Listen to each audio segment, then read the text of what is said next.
Actualité de ces jours, le président de la République Félix-Antoine Tshisekedi met fin à la rumeur sur la rencontre avec le M23 à Kinshasa.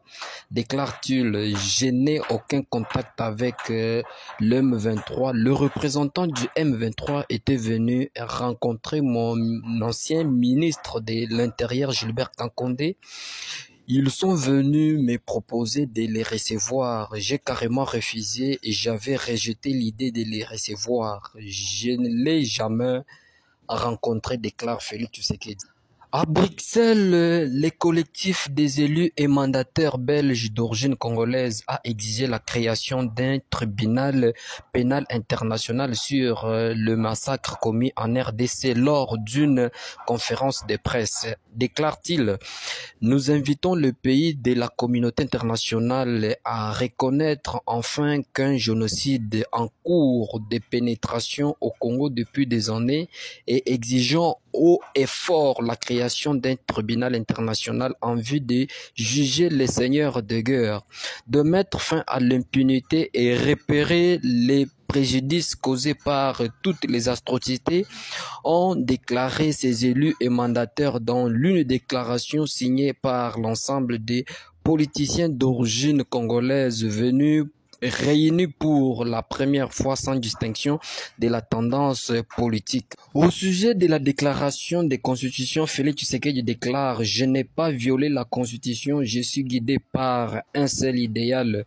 le salut et la loi suprême. Aucun ministre de ce gouvernement élu au Parlement ne touchera des émoluments tant qu'ils seront ministres au sein du gouvernement.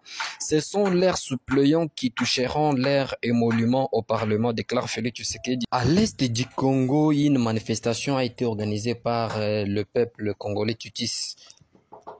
Allô? Oui? La manipulation et le mensonge du président rwandais Paul Kagame qui lui servent de prétexte pour continuer à piller les richesses de l'RDC ont été dénoncés jeudi au cours d'une marche pacifique organisée par Dynamique Congolais pour la lutte contre les génocides perpétrés par les Rwandais en RDC. Nous dénonçons les mensonges et manipulations des tutus congolais par Paul Kagame et ses complices occidentaux. Nous condamnons les guerres nous imposées par les ennemis du peuple congolais. La signature d'un protocole accord entre l'Union européenne et le Rwanda sur les chaînes de valeur durables pour les matières premières critiques et stratégiques. Le gouvernement de l'RDC entend des autorisations de l'Union européenne et une déclaration de ses comportements ambigus selon le gouvernement, alors qu'elle ne cesse d'affirmer leur volonté de contribuer à la fin de la crise sécuritaire à l'est du Congo et la fin de l'exploitation illicite de ses richesses naturelles.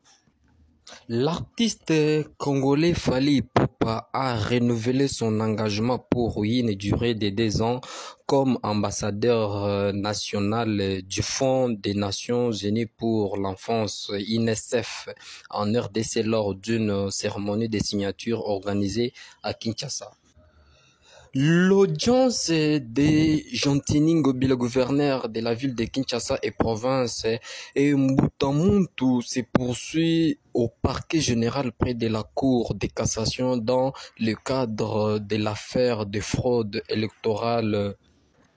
Le mardi prochain, le président Félix Tshisekedi sera reçu par le président angolais, médiateur dans la crise sécuritaire congolaise entre la RDC et le Rwanda, annonce le chef de l'État qui rend hommage aux États-Unis sur son implication dans cette crise à l'est de la République démocratique du Congo. La Fédération des entreprises du Congo, Louis Wantu Kabamba, a été réélu par acclamation jeudi président de la Chambre de mines pour nouveau mandat de 4 ans après désistement de son challenge Merdor Kangota à Lubumbashi dans le sud de la République démocratique du Congo.